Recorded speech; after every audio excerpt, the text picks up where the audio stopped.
Bonjour, hallo. Parlons aujourd'hui du comparatif et du superlatif en allemand. En français, pour former le comparatif, vous utilisez le petit mot plus. Il est plus grand que son ami. En allemand, c'est une toute autre structure. Regardons-la. Klein, petit. Je dois ajouter ER et cela serait kleiner. Kleiner est la forme du comparatif de l'adjectif klein.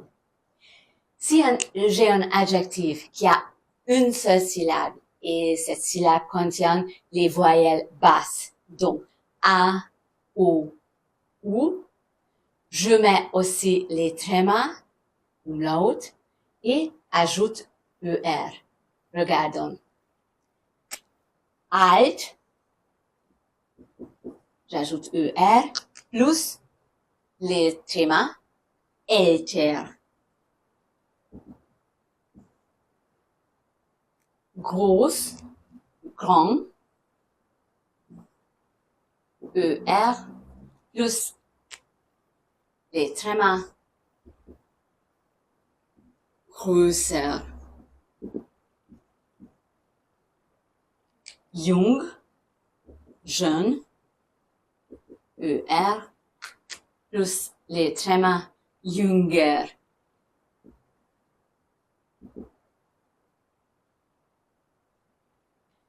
Il y a quelques adjectifs qui ont une toute autre forme ou comparative. Il faut les apprendre, mais il n'y a que 4. Regardons-les. Viel, beaucoup. Comparativ, mehr. Gut, bon, bien. Besser. Gern, volontiers. Lieber. Et hoch, haut. Je perds un C, höher. Il y a ensuite les petites irrégularités où je perds un I, un E de l'adjectif. Regardons-les.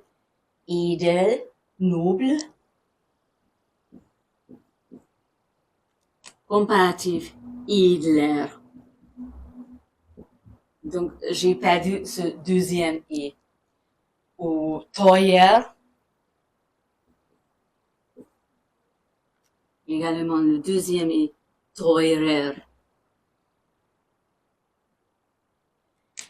Si je veux comparer deux entités, j'utilise dans la phrase als.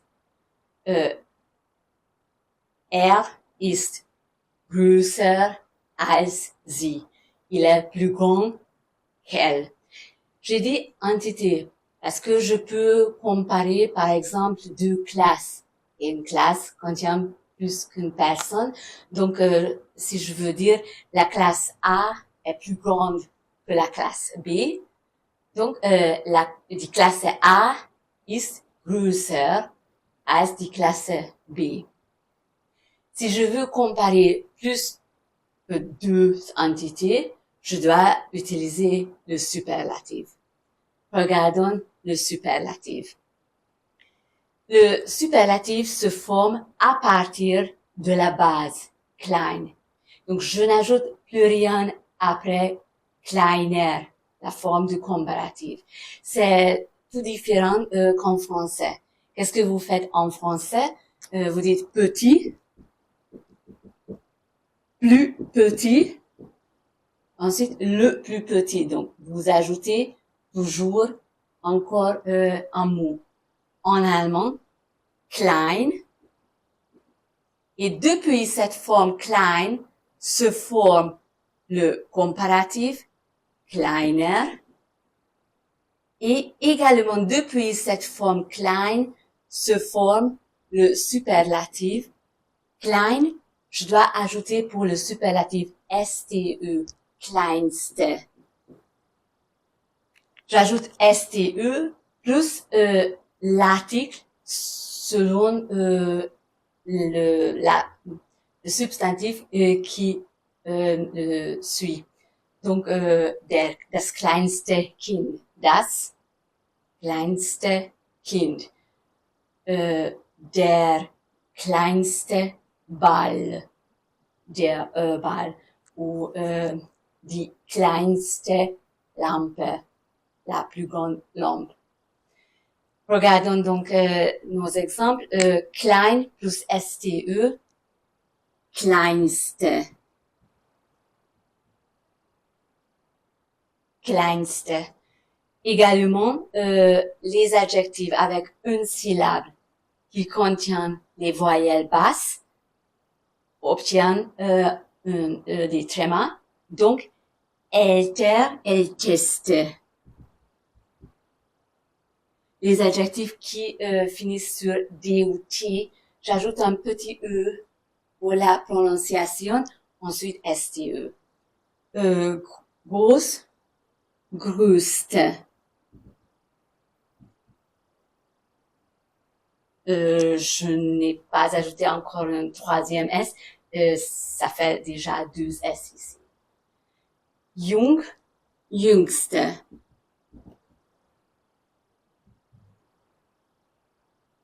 Et les adjectifs qui étaient irréguliers au comparatif restent irréguliers aussi au superlatif. Regardons leur forme.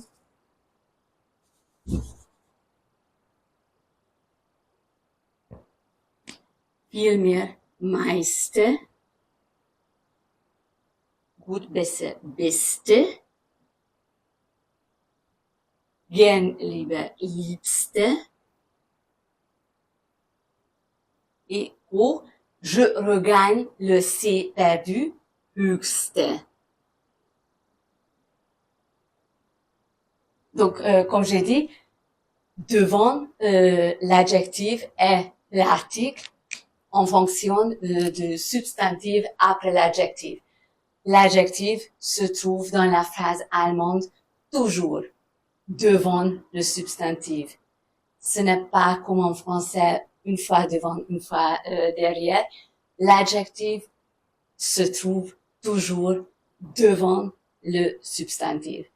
Donc, die meisten Kinder sind schon in der Klasse.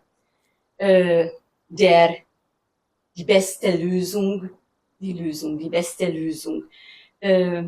Der höchste Baum, l'arbre le plus haut, der höchste Baum, das höchste Haus, das Haus, la maison la plus haute. Si j'utilise des adjectifs en fonction d'un adverbe, en français, de la manière la plus belle, je le forme avec am, plus à la fin un N toujours. Am meisten, am besten, am liebsten, am höchsten, am kleinsten, etc. Voilà. C'était l'explication sur la grammaire comparative et superlative. Bis bald. À bientôt.